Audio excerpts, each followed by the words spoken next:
로마서는 1장부터 8장까지는 구원의 도리 이야기하고 있습니다. 믿음으로 구원을 얻게 된다라고 하는 말씀이죠. 그리고 오늘 지금 우리가 읽고 있는 9장, 10장, 11장은 이스라엘에 대해서 얘기를 하고 있습니다. 그러면 믿음으로 이방인이 구원을 받게 되었는데 원래 하나님의 말씀을 맡았던 이스라엘 백성들은 그럼 어떻게 되는 것이냐? 버려지는 것인가? 그것이 아니다. 이제 그런 얘기를 나누고 있습니다. 하나님께서는 이스라엘도 사용하신다. 이 얘기가 9절, 아니 9장, 10장, 11장 이렇게 얘기하고 있고요. 12장부터는 이제 믿는 사람들이 믿음만이 아니라 구체적인 삶에서 어떻게 살아야 되는지를 얘기하고 있는 것이 12장, 13장, 14장, 15장입니다. 그리고 16장은 그 인사말이죠. 오늘 본문은 그런 면에서 이스라엘의 문제를 다루고 있는 것입니다. 14절부터 17절까지는요. 전하는 사람이 있어야 예수님을 믿게 된다. 즉 믿음으로 구원을 받는데 믿음으로 구원을 받는데 어떻게 해야 믿음을 갖게 되느냐? 어떻게 해야 믿음을 갖게 되죠? 전하는 사람이 있어야 믿음을 갖게 됩니다. 그러면 여기서 하나님이 원래 계획하신 전하는 사람은 누구입니까? 이스라엘 사람들. 이스라엘인 것입니다. 그것이 이스라엘 민족입니다. 이스라엘 민족은 하나님의 말씀을 전하는 민족이다라고 하는 것입니다. 그래서 들어야 믿음이 생기는데 그 전하는 사람이 있어야 듣죠. 이스라엘 백성들이 바로 그 전하는 사람이고 이스라엘이 전하는 복음을 들어야 모든 사람이 믿음이 생겨서 믿음으로 구원을 받게 된다는 것입니다. 이게 18절, 17절까지인데 근데 이제 18절에 묻죠. 그러면 내가 묻습니다. 그들은 들은 일이 없습니까? 여기서 그들이 누굽니까? 그들은 들은 적이 없습니까? 그들이 이스라엘 백성들입니다. 이스라엘은 예수 그리스도를 믿지 않고 있는데 이 당시에 그리스도를 믿지 않고 있는데 그러면 이스라엘 백성들은 들은 일이 없다는 것입니까? 라고 묻는 거죠. 스스로 자문하는 거죠.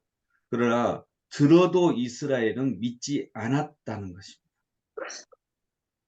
이스라엘은 들었는데도 믿지 않았습니다. 왜냐하면 순종하지 않았고 거역했다는 거죠. 그래서 21절에 복종하지 않고 거역하는 백성에게 이게 이스라엘 백성들을 얘기하는 거죠. 이스라엘은 안 들었습니까? 아닙니다. 들었습니다. 들었는데도 왜 믿음이 생기지 않습니까? 그들은 복종하지 않고 거역했습니다. 그러면 또 하나, 그러면 이스라엘 백성들을 그대로 버리시겠다는 것입니까? 그것이 아니죠. 하나님은 이스라엘 백성들을 질투를 통해서라도 구원하시고자 하십니다. 20절이 그 말씀인데 나를 찾지 않는 사람들을 내가 만나주고 나를 구하지 않는 사람들에게 내가 나타났다. 이게 무슨 말씀이냐면 나를 찾지 않는 사람들, 즉 이방 사람들을 내가 만나주었다.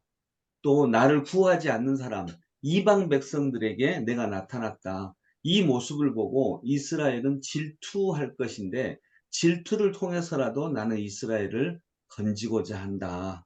그리고 마지막 21절에는 이렇게 이스라엘 백성들이 복종하지 않고 거역하는데 하나님은 이 이스라엘 백성들을 지금 어떻게 대하고 있냐면요. 21절의 뒷부분 같이 한번 읽겠습니다. 복종하지 않고 거역하는 백성에게 나는 온종일 내 손을 내밀었다 하신 말씀을 네, 이사야가 선포하신 말씀이죠. 이스라엘 백성들이 복종하지 않고 거역했는데 이 이스라엘 백성들을 하나님은 지금 어떻게 하신다고요? 네. 온종일 내 손을 내밀었다. 이게 무슨 말입니까? 온종일 내 손을 내밀었다는 것이 예, 온종일 이제 어떤 사람이 나를 이렇게 믿지 않고 있는데 내가 손을 내민 거예요. 이 손을 좀 잡아주라고. 그러니까 기다리고 계신 거죠. 크신 사랑 안에 기다리고 계신 것입니다. 이스라엘 백성들이 돌아오기를 하나님은 지금 손을 내밀고 기다리고 계십니다. 오늘 본문이 이제 그러한 내용들입니다. 들어야 믿음이 생기는데 이 듣게 하려고 먼저 말하게 한 사람, 이 들으려면 먼저 전하는 사람이 있어야 되는데 전하는 사람이 누구냐? 이스라엘 백성이다. 근데 이스라엘 백성들 자기들 자체가 안 믿고 있어요. 그러면 그 사람들은 안 들었다는 거냐? 아니다. 들어도 거역하면 믿음이 생기지 않는다. 그러면 이스라엘은 버려진 것이냐? 그렇지 않다. 질투함을 통해서라도 이스라엘을 건지기 위해서 하나님은 이방인을 지금 먼저 선택하신다. 품어주신다. 그리고 질투를 통해서라도 쟤들이 나보다 더 먼저 믿었네? 라고 하는 질투함을 통해서라도 하나님은 이스라엘을 돌아오게 하신다. 그러니까 복종하지 않고 거역하는 백성들을 하나님은 지금 두 손을 벌려서 내밀고 돌아오기를 기다리고 계신다라고 하는 이런 마음입니다. 여기에는 하나님의 안타까움이 있습니다. 여러분, 한국교회 자랑스러운 교회라고 생각할 수 없죠. 물론 그런 교회도 있고 그런 개인들도 있습니다. 그러나 전체적으로 보면 그렇지 않습니다. 그때 우리 주님은 한국교회를 버리셨나? 또는 우리가 주변에 그리스도인임에도 불구하고 하나님을 제대로 잘 믿지 않고 하나님의 말씀대로 살지 않고 있다고 생각되는 사람들이 있잖아요. 그런 사람들을 하나님이 버리셨나? 버리셨다고 말씀하십니까? 그렇지 않죠. 예, 지금 하나님은 손을 내밀어 그들을 기다리고 계십니다. 어쩌면 우리도 마찬가지입니다. 우리도 하나님에게서 벗어날 때가 있죠. 그럴 때 하나님은 손을 내밀어서 지금 간절히 기다리고 계시고 우리가 질투함을 통해서라도 기다리고 계십니다. 우리를 질투하게 하셔서 돌아오기를 기다리고 계시는 것입니다. 이것이 현재 한국교회를 향한 하나님의 마음이십니다. 그래서 하나님은 한국교회를 또 내 자신을 버리지 않으십니다. 버린 것처럼 보이지만 왜 남들을 더 잘되게 하시네, 남들을 더 사랑하시는 것 같네 라고 하더라도 또 우리가 거역하고 순종하지 않았기 때문에 우리를 버리셨나 하는 그런 생각이 든다 할지라도 그것이 아닙니다. 주님은 오늘 나는 온종일 내 손을 내밀었다 이렇게 말씀하시면서 우리를 손을 내밀고 기다리고 계십니다. 우리는 그 손을 잡기만 하면 됩니다. 그래서 아직도 그리스도의 사랑 안에 희망이 있는 것을 믿습니다. 탕자가 집을 버리고 멀리 가서 허랑방탕 모든 재산을 썼을 때도 아버지는 동구밭까지 날마다 나와서 기다리고 계십니다. 그리고 그가 멀리서 달려오니까 손을 내밀어서 그를 품에 안아주고 얼싸 안아주고 잔치를 베푸십니다. 그래서 언제든지 우리는 기회가 있습니다. 주의 말씀 앞에 오늘도 우리의 조그만 거역한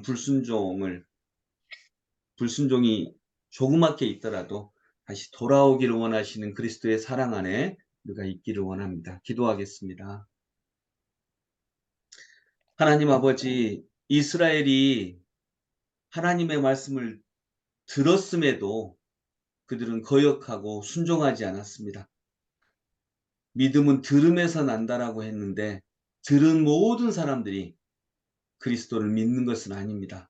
어떤 사람들은 들었지만 불순종합니다. 거역합니다. 이스라엘이 딱 그랬습니다. 그래서 이스라엘을 버렸습니까? 아닙니다. 우리는 하나님을 거역할 수 있습니다. 그러나 하나님은 우리를 버릴 수가 없습니다. 그것은 하나님의 사랑 때문인 줄로 믿습니다. 온종일 손을 들어서 우리를 기다리고 계시고 한국교회를 기다리고 계시는 예수 그리스도의 그 피 묻은 그 손에 기다리시는 사랑, 하나님 그 사랑에 오늘도 감사하는 저희들이 되게 하여 주옵소서. 예수 그리스도 이름으로 기도드립니다. 아멘. 찬송가 292장 주 없이 살 수 없네. 우리 기다리시는 주님의 사랑을 기억하시면서 찬양합니다. 292장.